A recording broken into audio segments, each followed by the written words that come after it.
n'hésitez pas à vous abonner sur notre chaîne YouTube Méthode TV. Et par là, vous aurez toutes les émissions de l'homme de Dieu. Que ça soit Temps de Dieu, que ça soit Jésus revient bientôt. Donc, vous aurez tout. Abonnez-vous sur cette chaîne et vous serez bénis. Merci. Bien-aimés dans le Seigneur, bonjour. Et que Dieu vous bénisse par le nom de Jésus. Je voudrais dire à chacun d'entre nous que cette parole est à toi. Et je sais que tu seras édifié par cette parole, par le nom de Jésus. Aujourd'hui, je voudrais juste introduire un thème qui va nous permettre à parler pendant 3 jours, c'est-à-dire en commençant par mardi, mercredi et jeudi, où nous aurons à beaucoup prier sur ce thème. Je voudrais bien l'introduire aujourd'hui pour que chacun puisse avoir une idée sur la prière de la fin du mois. On aura chaque habitude. À la fin du mois, on aura 3 jours de prière. Et ces 3 jours de prière, ce sont des prières des jeunes. On aura passé ensemble 3 jours de prière des jeunes. Je voudrais dire qu'il y a plusieurs manières de jeûner, mais chacun doit se choisir une manière qui lui semblerait facile afin d'entrer dans la prière des jeunes et prière. Amen, amen. Il me semble bon de parler d'un thème qui m'a été inspiré il y a de cela déjà 1 ou 2 semaines, dont je méditais jour et nuit sur les 4 prières de Jabez. Et le thème pour nous, ça sera la prière de Jabez. Vous allez comprendre ensemble avec moi pendant ces 3 jours qu'on aura de prières. Vous comprendrez bien entendu sur les 4 sujets de prière que Jabez a dit à son Dieu et pourquoi Dieu l'a exaucé. Qu'est-ce qu'il a dit? Qu'est-ce qu'il a présenté à son Dieu pour que son Dieu puisse l'exaucer? Et aujourd'hui, ce n'est qu'une introduction. Je voudrais que pendant l'introduction, si tu as un cahier, tu peux le prendre, tu as un stylo. J'aime beaucoup enseigner pour permettre enfin que pendant ces jours que nous aurons, chacun parlera de sa manière, mais on aura le texte de base. Ainsi, nous allons ouvrir nos Bibles et nous allons lire la parole de Dieu dans 1 Chronique chapitre 4, le verset 9 à verset 10. Je vais lire dans ma Bible, c'est une version Thompson, qui est une Bible expliquée. La Bible dit ceci: Jabez était plus considéré que ses frères. Sa mère l'appela du nom de Jabez en disant: c'est parce que je l'ai enfanté dans la douleur. 10. Jabez invoqua les dieux d'Israël en disant: 1. Si tu me combles de bénédictions. 2. Et que tu étendes mes limites. 3. Si ta main est avec moi. 4. Et si tu fais que loin du malheur, j'échappe à la douleur. Et enfin, la Bible dit: et Dieu accorda ce qu'il avait demandé. Amen. C'est un passage qui m'a beaucoup inspiré lorsque j'étais en train de le lire.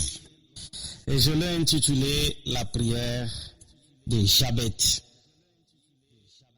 La Bible est en train de dire que cette personne, c'est une personne qu'on l'a enfantée dans la douleur.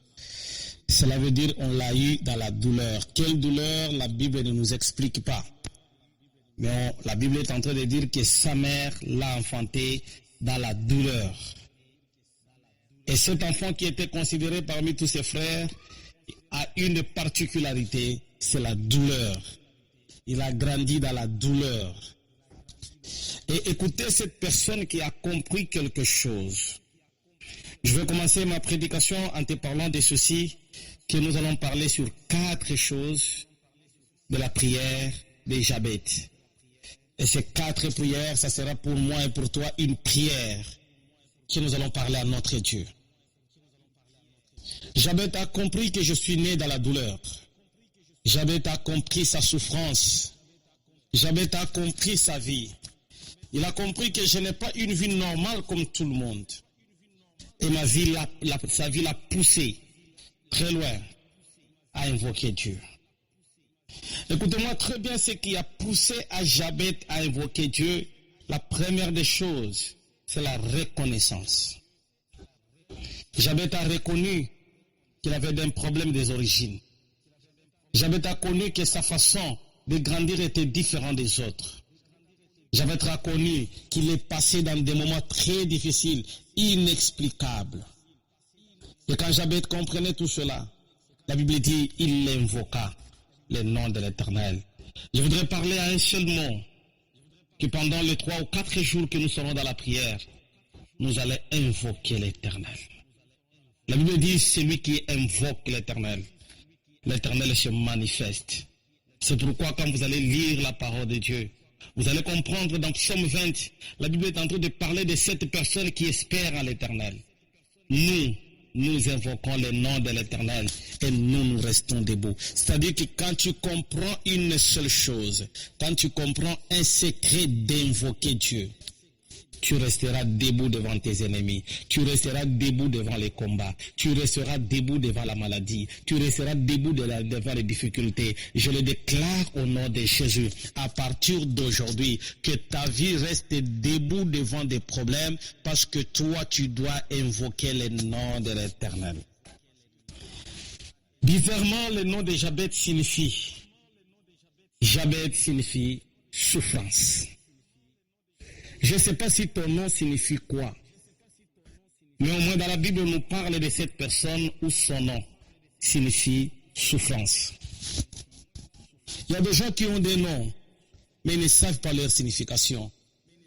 Ta vie peut changer à cause du nom qu'on t'a donné.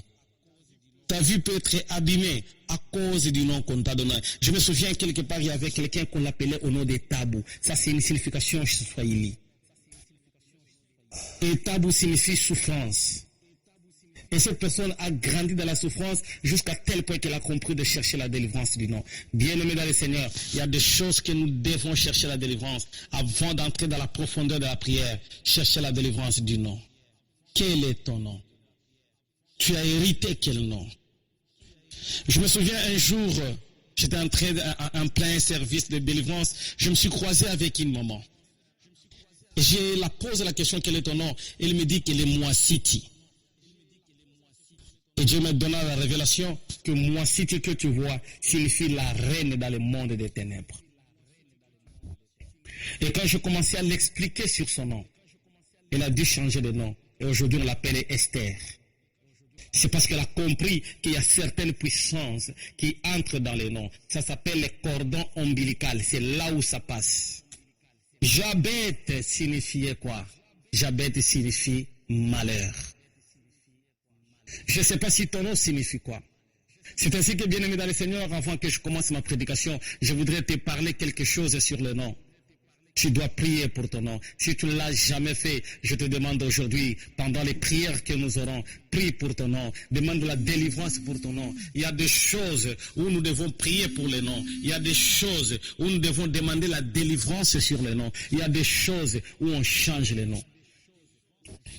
Dans la prière sur le nom, il y a 3 dimensions que je vais te parler en passant très vite. Dans les plans et dans le monde de la délivrance, il y a des noms que nous changeons. Quand on voit que la semence est tellement mauvaise, quand on voit une influence négative du nom, ce nom-là, on les change. Mais si ce n'est pas si grave, nous prions à la délivrance de ces noms. Le nom doit avoir une délivrance. Mais si cela est encore léger, il y a une divinité qu'on demande dans les noms.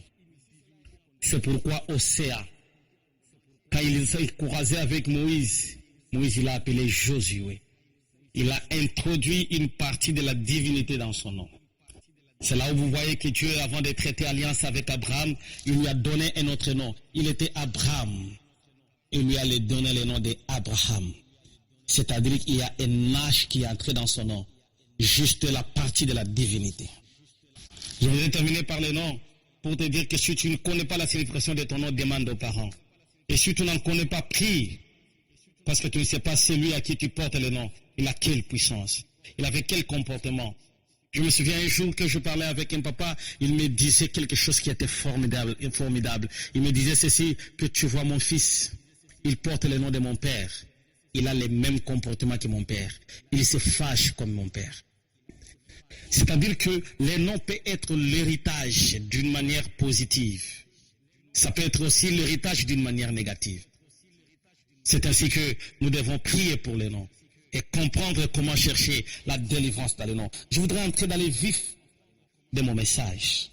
Mon message en soi, c'est les 4 prières de Jabez. Quelles sont les 4 prières de Jabez? Jabez a compris que je dois prier. En tout ceci, c'est que je voudrais parler. Je voudrais parler de la prière, l'importance de la prière, le sort de la prière. C'est là où il y a les nœuds de ma prédication. Jabez a dit ceci, il y a 4 prières de Jabez que je vais énumérer en passant parce qu'on aura le temps de prier et le temps de décortiquer ce message. La première prière, Jabez a dit, si tu me combles de bénédictions. C'est que je voudrais dire que la bénédiction vient de Dieu. Et la Bible dit que c'est l'œuvre de l'Éternel qui te bénira. Aujourd'hui, je ne parle pas de la richesse. La richesse est de loin différente de la bénédiction. La bénédiction vient de Dieu. Il n'y a que Dieu qui bénit. Il n'y a que Dieu qui élève. Il n'y a que Dieu qui stabilise. Si tu as besoin de la bénédiction, demande à Dieu, il te donnera. Il n'y a que lui qui a la clé de la bénédiction. C'est pourquoi je voudrais parler à quelqu'un, celui qui a peur. N'aie pas peur parce que celui qui bénit, c'est Dieu. Même si dans la famille, on a parlé de la sorcellerie. Même si dans la famille, il y a quelqu'un qui est plein de pouvoirs sataniques. N'aie pas peur parce que celui qui bénit, c'est Dieu. Je voudrais encore une fois de plus te rassurer ce matin pour te dire que ta bénédiction ne dépend pas de ton oncle, ne dépend pas de ta tante, ne dépend pas du sorcier du village, ne dépend pas de quelqu'un qui a bloqué ta vie, mais ta bénédiction dépend au nom de Jésus. C'est pourquoi je voudrais te dire que n'aie pas peur de celui qui a les cadenas, n'aie pas peur de celui qui ferme. Les sorciers et le diable, ils ont des cadenas. Mais toi, tu as la bonne nouvelle. Dis à ton voisin, bonne nouvelle. La bonne nouvelle que je veux te parler ce matin est que toi tu as la clé. C'est-à-dire que tu n'auras pas peur des cadenas. Celui qui ferme un jour, il finira par se fatiguer parce que quand il ferme, toi tu as la clé pour ouvrir. Et tu n'as pas n'importe quelle clé, mais tu as la clé de passer partout. Parce que ta clé que tu as passera partout au nom de Jésus. Je voudrais que pendant cette prière que je déclare dans ta vie, là où on a fermé ton mariage, reçois la clé d'ouvrir ton mariage. Là où on a fermé ton travail, reçois la clé d'ouvrir ton travail. Là où on a fermé le succès, reçois la clé du succès. Là où on a fermé tes enfants de ne pas prospérer, recevez les clés de la prospérité. Et cela au nom de Jésus. La première prière que Jabez a invoqué Dieu, il a dit, si tu me combles de bénédictions. Qu'est-ce qu'il voulait dire? Il voulait dire que si tu me bénisses, il a demandé la bénédiction. Je voudrais dire à quelqu'un que tu puisses comprendre une chose, que la bénédiction de Dieu est plus forte que la malédiction de nos familles. Quand tu es béni aujourd'hui, sachez que si Dieu te bénit, même la malédiction s'efface de soi-même. Il y a des choses qui te quitteront sans pour autant les chasser, parce que la bénédiction de Dieu est venue. Quand Dieu descend sa bénédiction, c'est-à-dire qu'il y a des choses qui vont partir de soi, avant même que tu pries, avant même que tu les chasses, parce que la bénédiction est venue. Ça, c'était la première prière de Jabez. La deuxième prière de Jabez, parce que Jabez avait reconnu. Jabez connaissait qu'il a les limites. C'est pourquoi dans la Bible, il a dit, si tu étends mes limites. Donc Jabez a compris qu'il était limité. Je ne sais pas là où toi tu es limité. Je ne sais pas sur quel problème que tu es limité. Je ne sais pas à quel niveau que tu es coincé. Moi je ne sais pas. Mais au moins toi tu reconnais, au moins tu as des limites dans certains domaines. Il y a des domaines que tu te sens limité. Il y a des domaines que tu n'as pas de force de franchir. Tu commences quelque chose mais tu n'arrives jamais au bout. Ça s'appelle une limite. Tu peux commencer le commerce mais tu n'arrives jamais au bout. Tu peux commencer un travail, mais tu n'as jamais un contrat à durée indéterminée. Tu es limité. Il y a des gens qui ont des limites dans des fiançailles, dans des mariages. Tu commences des fiançailles, tu n'arrives jamais au bout parce que tu as une limite. Jéabeth a compris une chose, que si tu étends de mes limites, parce qu'il avait compris que tout ce qu'il fait n'aboutisse pas. Bien-aimés dans le Seigneur, pendant ce que je suis en train de parler des limites, c'est là la reconnaissance que la Bible est en train de parler sur Gédéon. Gédéon avait compris qu'il était limité, mais l'ange lui parle qu'il est un vaillant héros. Comment un vaillant héros peut souffrir? Mais au moins, il avait reconnu que ma vie est tellement limitée. Il y a des choses que nous ne faisons pas. Il y a des choses que je n'arrive pas à faire parce que je suis limité. Je suis venu déclarer dans la vie de quelqu'un, là où il y a les limites, que Dieu étend tes limites au nom de Jésus. Ce que tu n'arrivais jamais à faire, que Dieu te donne la force de faire au nom de Jésus. Là où tu étais limité, aujourd'hui, pendant cette prière, quand tu reçois cette parole avec force, reçois une puissance d'élargir les limites au nom de Jésus. Je voudrais que tu reçoives cette parole et que tu dis que c'est moi aujourd'hui. Aujourd'hui, je voudrais te parler à cette personne-là qui a connu des limites dans sa vie. À cette personne qui vit des dépressions. À cette personne qui voit son mariage n'arrive pas au bout. À cette personne qui vit dans le mariage mais qui n'a pas la joie du mariage. À cette personne qui ne voit que des problèmes. Les limites. Jéabeth a compris. Il a dit à l'Éternel, si tu étends les limites dans ma vie. Je voudrais dire dans la vie de quelqu'un. Aujourd'hui, on n'en parlera plus des limites dans ta vie. Là où tu as échoué, je le déclare au nom de Jésus, rentre toujours sur la même place que tu as échoué, que Dieu te donne la réussite au nom de Jésus. Écoutez, la troisième prière que Jéabeth a fait, il a dit, si ta main est avec moi. Bien-aimé, si tu n'as pas Dieu, tu n'as pas la force. Si tu n'as pas Dieu, tu n'as pas la majorité. Moi, j'aime que tout le monde m'abandonne, mais que Dieu ne m'abandonne pas. Écoutez, le monde reste le monde. Ne cherche pas à apprécier tout le monde. Tu ne le sauras jamais. Ne cherche pas à plaire à tout le monde. Tu ne le sauras jamais. Ne cherche pas que tout le monde puisse t'applaudir. Tout le monde ne t'applaudira jamais. Même si tu fais du bien à tout le monde. Il y a toujours des gens qui vont te critiquer. Il y a toujours des gens qui vont parler de mal de toi. Il y a toujours des gens qui vont dire des paroles contraires à ce que toi tu as dit. C'est ça le monde. Ne cherchez pas à plaire à un homme. La Bible est en train de dire que celui qui se confie à l'homme, que celui qui se donne à l'homme, il vit dans la confusion. Je voudrais te parler ce matin et de demander la main de Dieu, l'appui de Dieu, la confiance à Dieu. Il est dit, si ta main est avec moi.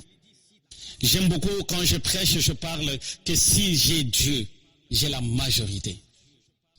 Dieu, c'est la majorité elle-même. Ne cherchez pas que tout le monde dise oui de toi, non. Cherche au moins que Dieu dit oui de toi. Cherche au moins que Dieu t'apprécie. Cherche au moins que Dieu t'accepte. Cherche au moins que Dieu dise que c'est vrai, c'est mon fils.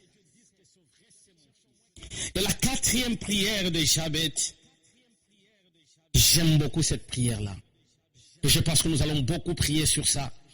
Je pense que nous allons beaucoup entrer dans la prière par rapport à cette parole. La Bible dit, si tu me préserves du malheur. Dans d'autres versions, on est en train de dire, si tu me préserves du malin. Dans une autre version, on me dit, si tu m'enlèves de la main du ténèbre. Ça, ce sont des 4 prières qu'il est en train de faire. Il y a un malheur qui a frappé ta vie. Il y a un malheur qui a frappé ta famille. Il y a un malheur qui a frappé ton mariage. Il y a un malheur qui a frappé ta maison. Ce que je voudrais dire dans quelques minutes, je voudrais te parler que quand le malheur vient, ce n'est pas dire que tu es dans les péchés. Il y a certains malheurs qui peuvent venir, pas parce que tu as péché, mais c'est une persécution. Et là, Jéabeth a compris, il a dit à l'Éternel, si tu m'enlèves de ces malheurs, je suis venu dire à quelqu'un, que Dieu t'enlève de ces malheurs. Les malheurs que tu es en train de vivre, que Dieu l'enlève au nom de Jésus. Là où tu es, le problème ne t'arrivera jamais. Non, je suis en train de déclarer comme prophète, cette maladie ne t'emportera jamais. Ce fléau ne t'emportera jamais. Parce que la main de Dieu est au-dessus. Elle va s'étendre sur toi. Tu seras quelqu'un qu'on appellera un mis à part. Tu seras quelqu'un qu'on appellera le feu de Dieu. Tu seras quelqu'un qu'on appellera le sang de Jésus. Tu seras quelqu'un qui aura la marque du sang de l'agneau. Je t'appellerai l'intouchable. Est-ce que je suis en train de parler à quelqu'un qui est intouchable? Est-ce que je suis en train de parler à quelqu'un qui est en train de dire que j'ai Jésus? Est-ce que je suis en train de parler à quelqu'un qui comprend que mon Dieu est le Dieu le Tout-Puissant? Et là, ce sont des 4 prières de Jéabeth qui vont nous permettre à beaucoup prier. qui va nous permettre à beaucoup prier. Mais écoutez quelque chose qui me fait du bien. La Bible dit que Jabez invoqua les noms de l'Éternel. Lorsque nous sommes en train de parler sur invoquer, invoquer signifie obliger Dieu à se manifester. Il y a d'autres prières que nous faisons. Ce sont des prières que nous obligeons Dieu à se manifester. J'aime beaucoup l'homme de Jacob. Dans sa prière, quand il s'est rencontré, avec l'ange, il a dit, je ne t'abandonne pas. Je ne te laisserai jamais avant que tu m'aies béni. C'est-à-dire que c'est une prière d'invocation, une prière qui a poussé Dieu à agir. Jacob a dit, mon problème est grand. Ma situation, elle est tellement cruciale, je ne t'abandonnerai pas. Parce qu'il savait qu'il a un combat. Il savait que là devant, il y a un Ésaü qu'il cherche à le tuer. Bien-aimé dans le Seigneur, si tu comprends bien que tu as un combat, si tu comprends bien que ta situation est difficile, invoque Dieu. Invoquer signifie obliger Dieu à se manifester dans ta vie. Invoquer dans d'autres termes signifie demander l'intervention de Dieu.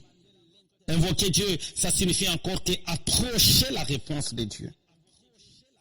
Demander Dieu, ça veut dire encore que Dieu reste et parle, qu'il ne reste pas le Dieu seulement de parler, mais qui est aussi le Dieu d'action. Le Dieu pas seulement de prophétie, mais le Dieu de réalisation des prophéties. J'aime beaucoup ce Dieu, parce que quand lui donne la vision, il est le même Dieu qui donne la provision. C'est pourquoi je l'aime beaucoup, parce que s'il te dit quelque chose, c'est-à-dire que dans son dépôt, il a déjà prévu un miracle.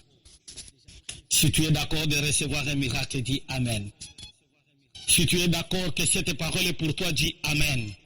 Et si tu es d'accord de la visitation du nom de Jésus, dis encore Amen. J'aime beaucoup quand je voudrais parler d'invoquer, je veux parler aussi de la deuxième chose, et c'est la fatigue. Je sais une seule chose, que pendant cette prière, je vais prier avec les gens qui sont fatigués. Si tu n'es pas fatigué, n'entre pas dans cette prière. C'est une prière de gens qui sont fatigués. Je suis fatigué. C'est une prière de gens qui vont dire trop, c'est trop. C'est une prière de gens qui vont dire je suis fatigué, fatigué de témoigner les témoignages des autres, fatigué d'écouter les gens, fatigué de voir les gens se marier, fatigué déjà de voir les gens qui sont guéris. Je suis fatigué. Je suis fatigué des limites. Je suis fatigué de l'absence et de la bénédiction de Dieu. Je suis fatigué de cette souffrance. Je suis fatigué de ces malheurs. Il y a des gens qui vivent les malheurs. Le malheur le matin, le malheur à 12 heures, le malheur le soir. Il y a les gens qui vivent les malheurs, ils voient des problèmes lundi, ils voient des problèmes à mercredi, ils voient le problème jusqu'au dimanche. Ah, je connais quelqu'un qui me disait que nos prophètes, toute la semaine, je ne fais que vivre les malheurs. Toute l'année, je ne fais que voir le malheur. Je n'ai jamais vu un moment que je peux sourire.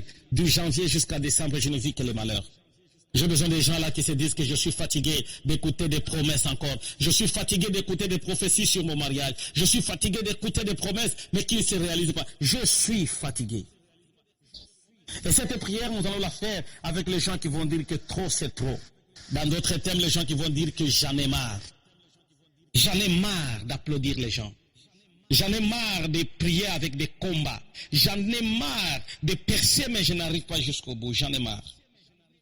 Je ne sais pas ton problème. Je ne sais pas ta situation. Mais ce que je voudrais est que pendant les 3 jours qu'on aura sur la prière de Jabez, et de les 3 jours de jeûne et prière, que toi aussi tu pries avec moi. Fatigué du célibat. Fatigué du chômage. Fatigué du stationnement. Depuis que tu commençais, tu es stationnaire. Fatigué des injures, depuis qu'on t'a injurié, il n'arrive pas à se stabiliser. Fatigué de l'instabilité. Je suis fatigué. Je suis fatigué d'écouter les promesses chaque jour, mais je ne vois pas la réalisation. Je suis fatigué. La prière de Jabez, c'est une prière de gens qui sont fatigués. Je voudrais que toi et moi, que nous puissions comprendre une chose. Quand tu entres dans la prière de Jabez, c'est-à-dire que tu es fatigué. Il y a des choses qui changeront que le jour que tu seras fatigué d'une situation. Je sais une chose dans la Bible. Les gens ont mangé de la manne. La manne, c'était une nourriture quotidienne. Les enfants d'Israël étaient fatigués. Ils ont dit à Dieu, nous sommes fatigués de la manne. Bien-aimés dans le Seigneur, étant fatigués de la manne, Dieu a envoyé la caille. La caille n'est pas venue seulement parce que Dieu a voulu que ça vienne. Mais la caille est venue parce qu'ils sont fatigués de la manne. Je voudrais dire à quelqu'un qui est fatigué aujourd'hui, Dieu va te donner du repos. Si tu es d'accord avec moi, dis Amen. Et si tu es d'accord avec moi, tu peux ajouter un autre Amen. Est-ce que quelqu'un peut dire à celui qui est à côté de lui que je suis fatigué? Je suis fatigué de pleurs. Je suis fatigué du tourment dans mon mariage. Je suis fatigué. Je suis fatigué à faire plaire les gens, mais moi, je n'arrive pas. Je suis fatigué. Je suis fatigué de donner, mais je ne reçois rien. Je suis fatigué. Est-ce qu'il y a quelqu'un qui peut dire que je suis fatigué? Il y a des gens qui sont les experts dans les dettes. Ils ne vivent que dans des dettes. Fatigués des dettes. Fatigués de poursuites. Fatigués de poursuites. Je suis fatigué. Je voudrais que quelqu'un dans la prière de Jabez, il doit comprendre qu'il est fatigué. Et quand tu comprends que tu es fatigué, comme les 4 lépreux, ils étaient à un endroit, ils ont dit, si nous restons ici, nous mourrons. Et si nous allons de l'autre côté, nous mourrons encore. Mais autant mieux avancer au lieu de rester. Je voudrais dire que lui qui est fatigué en restant, il ne fera rien. Mais si tu es fatigué en avançant, tu auras quelque chose dans ta vie. Mais dans toutes ces choses, il y a quelque chose qui se cache et je vais terminer par là. C'est la prière. Dis à ton voisin la prière. C'est la prière. Mais j'aime beaucoup de la prière. Quand vous allez lire dans Hébreux chapitre 11, le verset 6, la Bible est en train de dire, il y a 3 choses que je vais énumérer sur ce verset. La Bible dit que celui qui s'approche de Dieu, celui qui s'approche de Dieu, quand tu entres dans la prière, tu prends la décision de la prière, la Bible dit, celui qui s'approche de Dieu, la première des choses quand tu t'approches de Dieu, tu dois avoir la foi. Ne t'approche jamais devant Dieu si tu n'as pas la foi, tu n'auras rien. Même si on t'impose la main, même si on t'impose la jambe, même si on fait des jeûnes sur toi, des prières, des supplications et autre chose, mais si toi-même tu n'as pas la foi que Dieu va faire, il n'y a rien qui peut venir. Si toi-même tu ne reçois pas cette parole, si toi-même tu n'es pas sûr que je m'approche devant Dieu, je dois savoir quelque chose. C'est la foi. La deuxième des choses, que celui qui s'approche de Dieu, il doit savoir que Dieu existe.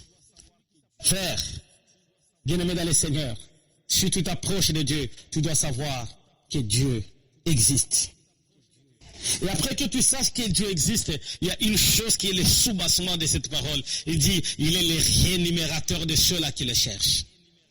C'est-à-dire dans les 3 choses de ceux-là qui s'approchent de Dieu, 1, il doit avoir la foi. 2, il doit savoir que Dieu existe, réellement il existe. C'est là où David est en train de dire que j'étais jeune, je vieillis, je n'ai jamais vu un juste abandonné. Quel que soit tu es dans la difficulté, quel que soit tu passes dans les temps difficiles, quel que soit les moments sont difficiles dans ta vie, quelle que soit la pandémie, il y a une chose que tu ne dois jamais oublier, que Dieu existe, et c'est vrai, il existe. Et quand bien même qu'il existe, il est le rémunérateur de ceux-là qui le cherchent. En parlant des rémunérateurs, je veux parler qu'il est le payeur, celui qui paye bien. Et il ne paye pas n'importe qui, il paye celui qui le cherche. Waouh! J'aime beaucoup cette parole. Il y a une seule sorte de prière. Je vais parler et terminer ma parole, parce que ce n'était qu'une introduction sur la prière de Jabez. Mais je voudrais parler un peu de 3 sortes de prières. Parce que nous allons prier. Et comme nous allons prier, il y a 3 sortes de prières. La première sorte de prière, c'est la prière normale. J'aime beaucoup parler de ça. Dans Matthieu 7,7, on est en train de parler de 3 sortes de la prière de normale. Il y a des niveaux dans la prière. Chacun selon son problème. Chacun selon son cas. Le premier niveau de la prière, c'est la prière normale. Demandez, on vous donnera. Faire, quand tu demandes, on ne te donne pas, cherche. Il y a des gens qui se limitent à demander. Et ils se disent que je n'ai pas trouvé, j'arrête la prière. N'arrête pas la prière en demandant. Quand tu constates que tu as beaucoup demandé, que tu n'as pas eu, lève-toi, cherche. Il y a des fois qu'on cherche Dieu. Il y a des fois qu'on cherche de prière. Il y a des fois qu'on cherche les serviteurs de Dieu. Il y a des fois qu'on cherche les renforts dans la prière. La Bible dit, si tu cherches, tu trouveras. Et quand tu as constaté que tu as cherché et que tu n'as pas trouvé, frappe. La Bible dit, qui frappe, on l'ouvrira. Ça, c'est la première chose, la prière normale. La deuxième chose de prière, ce sont des prières de supplication. J'aime beaucoup une prédicatrice qui nous parlait sur la prière de Anne. Anne était en train de prier. Anne était en train de prier. La Bible est en train de parler qu'Anne, à un certain moment, ce qu'elle parlait, on ne l'écoutait pas. Ça, c'était la supplication. Dans la prière, dans la supplication, c'est une prière où on parle à Dieu. C'est une prière où on tombe par terre, on dit Seigneur, souviens-toi de moi. Enlève la honte, Seigneur. Ceux qui ont péché aujourd'hui ne sont pas là. Mais moi, je paye les prix. Mais moi, je paye leur iniquité. Mais moi, je paye leur fardeau. Je suis devenu esclave dans ma propre maison. Je suis venu esclave aujourd'hui parce que je ne me retrouve pas. Ça, c'est la prière des supplications. La troisième sorte de prière, c'est la prière en langue. Bien-aimé dans le Seigneur, je sais que celui qui parle la langue ne parle pas pour tout le monde, mais il parle avec Dieu. Il parle à lui-même. Il y a des fois que nous montons dans une dimension où tu manques de paroles, entre dans la prière en langue. Ça, c'est la troisième sorte de prière. La quatrième, qui est le dernier niveau de prière, que vous allez lire dans Matthieu 17, 21. La Bible dit que ce genre de démons ne sort que par la prière et les jeûnes. Il y a des gens, des sortes de prières. Quand tu vois que tu as demandé, tu n'as rien eu. Tu as supplié, tu n'as rien eu. La dernière prière, c'est les jeûnes. Les disciples ont chassé les démons ne sont pas sortis. Et quand Jésus est venu, Jésus a menacé les démons est parti. Ils ont posé la question, maître, pourquoi ils t'ont obéi? Et Jésus les a dit, il y a certains démons qui ne sortent que par la prière et par les jeûnes. Je termine en te disant d'une bonne nouvelle. La bonne nouvelle est que ces 4 prières que Jabez a fait, la Bible dit, Dieu l'exauça. Je suis venu déclarer dans ta vie que Dieu va t'exaucer après cette prière. Dieu va exaucer ton mari après cette prière. Tu as beaucoup pleuré pour ton mari. Je suis venu te dire que Dieu va exaucer ton mari après cette prière. Tu as beaucoup pleuré sur tes enfants. Je voudrais te rassurer et te donner une parole que te dit Dieu va exaucer tes enfants. Dieu va exaucer ta famille. Dieu va exaucer ton travail. Dieu va exaucer tout ce que tu as besoin. Dieu va exaucer dans ton état là où tu es, dans la requête que tu as. Dieu va t'exaucer. Je suis venu te réconforter, te donner un passage, un message d'encouragement. Le combat que tu vois aujourd'hui, ça ne sera pas le combat de demain. Demain, il y a des choses qui vont changer de nom. Il y a des choses qui vont changer d'histoire. Hier, on t'appelait célibataire, je te confirme que demain, on te parlera que tu deviendras marié. Hier, on t'appelait chômeur. Je suis venu te rassurer qu'on parlera de toi travailleur. Tu vas monter des promotions parce que toi, tu as Dieu. Il y a des choses de prière que tu vas faire. Je te rassure, en clôturant dans cette parole, que je le déclare en tant que prophète. Je le déclare en tant qu'homme de Dieu, que pendant ces 3 jours de prière que tu vas faire, je suis venu te dire que Dieu va t'exaucer. Je suis venu te donner une réponse déjà en avance, que nous combattons pas pour avoir la victoire, mais nous combattons dans la victoire. Tu as déjà la coupe avec toi. Tu vas déjà élever la coupe sur toi. Je suis venu le déclarer aujourd'hui. Je le déclare comme prophète et je le déclare encore. Reçois un miracle au nom de Jésus. Reçois la guérison au nom de Jésus. Reçois la prospérité au nom de Jésus. Reçois l'élévation au nom de Jésus. Reçois les miracles. Et cela au nom de Jésus que nous avons ainsi prié. Et nous disons tous ensemble Amen. N'hésitez pas à vous abonner sur notre chaîne YouTube Méthode TV. Et par là, vous aurez toutes les émissions de l'homme de Dieu. Que ce soit Temps de Dieu, que ce soit Jésus revient bientôt. Donc, vous aurez tout. Abonnez-vous sur cette chaîne et vous serez bénis. Merci.